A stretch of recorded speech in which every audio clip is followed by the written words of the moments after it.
మరి కొన్ని నిబంధనలు పాటిస్తూ మరి మనము ఒక చక్కని నమస్మే మనము ఒక సుఖమైన ప్రయాణము ఒక క్షేమకరమైన మన ఇంటికి తెలియజేస్తూ మరి నిజంగా చాలా మంది రోడ్డు మీద ఇక రాకపోలు బండి ఆపిన ఫోటో కొట్టారు. సెక్షన్ 129 ప్రకారం చాలా చేస్తారని చాలా తప్పించుకోవడం మాత్రమే హెల్మెట్ వాడాలన్న ఉద్దేశం కూడా చాలా మంది ఉన్నది.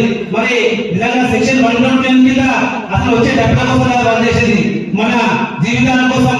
రోడ్డు మీద ఎవరికి యాక్సిడెంట్ కావద్దు, ఎవరికి యాక్సిడెంట్ అయితే వాళ్ళ కుటుంబం నాశనం కావద్దు, కుటుంబం పొడుచుకోవద్దని చెప్పి ట్రాఫిక్ పోలీసులు కానీ లాండ్ పోలీసులు కానీ మనం చెప్తున్న మాటలు మనం అర్థం చేసుకోవాలి. నిజంగా దేశంలో ఎప్పుడైనా సమాజం బాగుపడాలంటే ఫస్ట్ మొట్టమొదటి సమాజంలో నేర్చుకోవాలని తెలుసా, ట్రాఫిక్ రూల్స్ పాటించాలి. అన్ని ట్రాఫిక్ రూల్స్ పాటించినప్పుడే ఖచ్చితంగా దేశము ముందంజలో పోతుంది, డెవలప్మెంట్ అవుతుంది.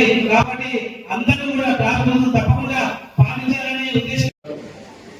Road inspections, road safety drives, black spots visit చేయడం, black spots correction చేయడం ఇది జరుగుతుంది with support of the department. So ఇది is a part of Arrival and Life.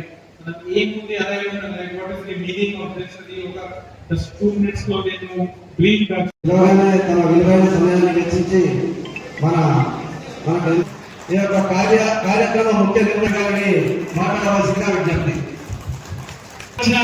Ibrahimpatnam CI Mahender Reddy గారికి, ట్రాఫిక్ సిఐ జితేందర్ రెడ్డి గారికి, వెంబడి వచ్చిన పోలీసులందరూ కూడా స్వాగతం తెలియజేస్తూ అభినందన తెలియజేస్తూ అట్లే ఈ ప్రాంతంలో ఉన్న యువత చాలా మంది రోజు ఒక పిలుపు ఇవ్వాలని ఈ కార్యక్రమం చెప్పిండ్రు. ట్రాఫిక్ సిఐ గారు చెప్పిండ్రు, చాలా ప్రమాణంగా చెప్పిండ్రు.